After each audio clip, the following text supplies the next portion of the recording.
Cek.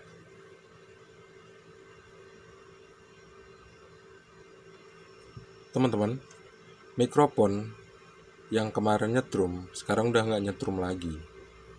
Nah, ini penting banget soalnya kalau misalnya kita lagi ngerekam suara tapi bibir kita nempel ke mikrofon kesetrum, itu kan pasti rasanya nggak enak banget. Kesetrum di bibir, jujur teman-teman rasanya sakit. Gimana caranya supaya mikrofon yang kemarin nyetrum sampai nggak nyetrum lagi seperti yang sekarang? Tonton terus video ini sampai habis. Sekarang kalian bisa lihat di meja kerja saya, semua perangkat hidup.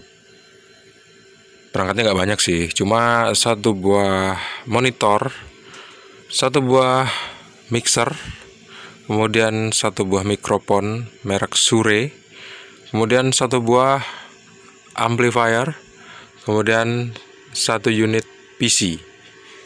Tuh, PC-nya nggak nyetrum. Terus jack audio pada mixer ini udah nggak nyetrum lagi.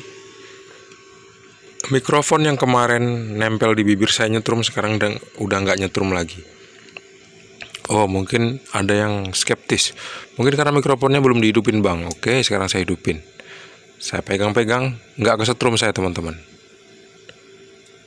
Nah, caranya sederhana aja supaya perangkat kita nggak kesetrum, supaya perangkat kita nggak nyetrum, maksudnya ke perangkat kita nggak kesetrum. Caranya adalah dengan membuatkan rangkaian yang benar pada pengkabelannya. Yang nyetrum itu sebetulnya bukan amplifier, bukan audio mixer, bukan mikrofon, melainkan PC dan monitor teman-teman. Tapi yang paling sering nyetrum itu adalah monitornya. Kalau ini setrumnya kecil, waktu kena kulit gini nggak seberapa terasa. Tapi kalau monitor itu setrumnya lumayan terasa waktu kena di jari atau kena di kulit yang bagian luar ya, bukan telapak. Nah, caranya gini. Kita harus memasang ground yang benar. Ini adalah rangkaian soft start. Ini kesampingkan dulu. Yang jelas, yang paling penting di sini, di colokannya, yang biasa disebut stop kontak. Stop kontak ini kan ada groundnya teman-teman. Yang ini adalah ground nih. Nah nih, ini adalah ground. Besi yang 2 buah di luar, maksudnya di luar, nggak di dalam lubang itu. Ini adalah ground. Ini harus dipasang gitu supaya nggak nyetrum.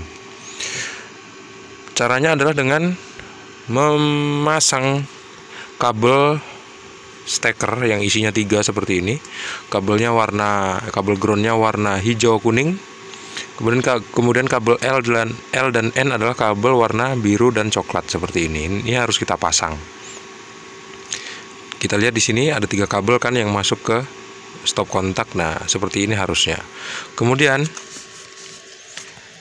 kepalanya juga harus isi 3. Yang paling atas, yang paling depan yang saya tunjuk ini adalah ground. Seperti ini. Nah, ini adalah lubang groundnya teman-teman. Ini harus dipasang kabel juga. Sama kayak stop kontak yang ini. Stop kontak yang ini juga harus dipasang kabel. Dipasang kabel di groundnya maksudnya. Nih, kita bisa lihat ya. Saya pasang 3 kabel L, N, dan ground. Dan ini langsung saya sambungkan ke stop kontak karena renovasi bengkelnya belum selesai, jadi saya langsung sambungin ke stop kontak teman-teman. Dan ini dia stop kontaknya. Kabel stop kontak yang ini dia stekernya maksudnya. Kabel yang colokan yang banyak tadi, yang stop kontak banyak tadi adalah stop kontak yang dihubungkan dengan 3 kabel warna merah NYA 2,5 yang disambungkan ke steker, dan steker ini dimasukin ke stop kontak yang ada di tembok. Dan pastikan stop kontak yang ada di tembok itu sudah terpasang kabel ground. Kalau enggak percuma teman-teman. Gitu ya. Dan pastikan juga instalasi listrik PLN di rumah kita itu menggunakan ground juga yang seperti ini. Di depan ada kWh meter, begitu masuk ke dalam rumah, itu kan ada MCB. Nah, ini adalah MCB 6 ampere yang kemudian juga dipasang ground langsung dari sini dan dimasukin langsung ke tanah, teman-teman. Seperti ini. Nah, ini langsung masuk ke sana. Ini ukurannya 1,5. Sebetulnya yang paling bagus itu lebih besar sih. Sebetulnya yang bagus itu lebih besar dari 1,5. Biasanya pakai yang segini malahan kabel groundnya. Atau kawat arde. Kita bisa beli kok di toko-toko listrik, di online shop pun juga banyak yang jual. Dan ini harus dipasang ke lantai. Sebetulnya yang paling bagus minimal 3 meter, teman-teman. Tapi pun kalau misalnya nggak sampai 3 meter, itu pun juga udah sangat-sangat bisa mengurangi arus listrik yang berlebihan, yang kemudian keluar ke casing, yang kemudian tanpa sengaja nempel ke kulit kita, yang akhirnya kita bakal kesetrum karenanya. Akhirnya, dengan pemasangan ground pada setiap stop kontak dan steker yang harus disesuaikan. Ingat ya, steker harus mempunyai 3 kabel. Kabel L, kabel N, dan ground. Kemudian stop kontak juga harus menggunakan 3 kabel. L, N, dan ground. Sama juga, begitu juga seterusnya. Dan instalasi listrik itu harus dipasang ground juga. Nah, dengan demikian sekarang kita bisa bekerja dengan aman, bisa bikin konten dengan nyaman, dan perangkat elektronik kita nggak rusak karena terkena arus listrik yang berlebihan sampai keluar ke bodi-bodi logam yang ada pada perangkat elektronik kita. Yang disayangkan kalau misalnya kita nggak memasang ground yang bagus, teman-teman. Kalau misalnya kita lagi mau streaming pakai HP, misalnya saya menggunakan audio converter seperti ini. Saya lupa ini namanya apa ya? Audio converter sih. Audio, moga-moga aja nggak salah. Kalau salah nanti saya revisi di kolom deskripsi ya, teman-teman. Kalau misalnya kita pakai jack seperti ini, kalau ada arus listrik yang berlebihan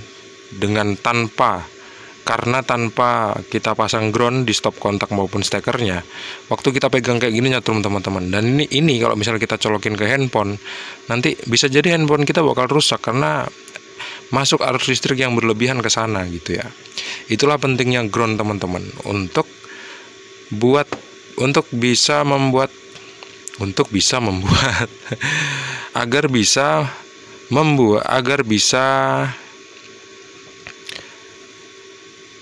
perangkat elektronik kita itu lebih awet gitu ya.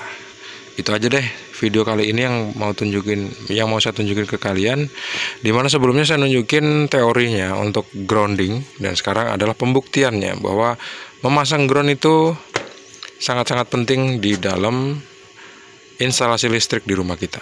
Terima kasih teman-teman sudah menonton. Sampai jumpa di video berikutnya.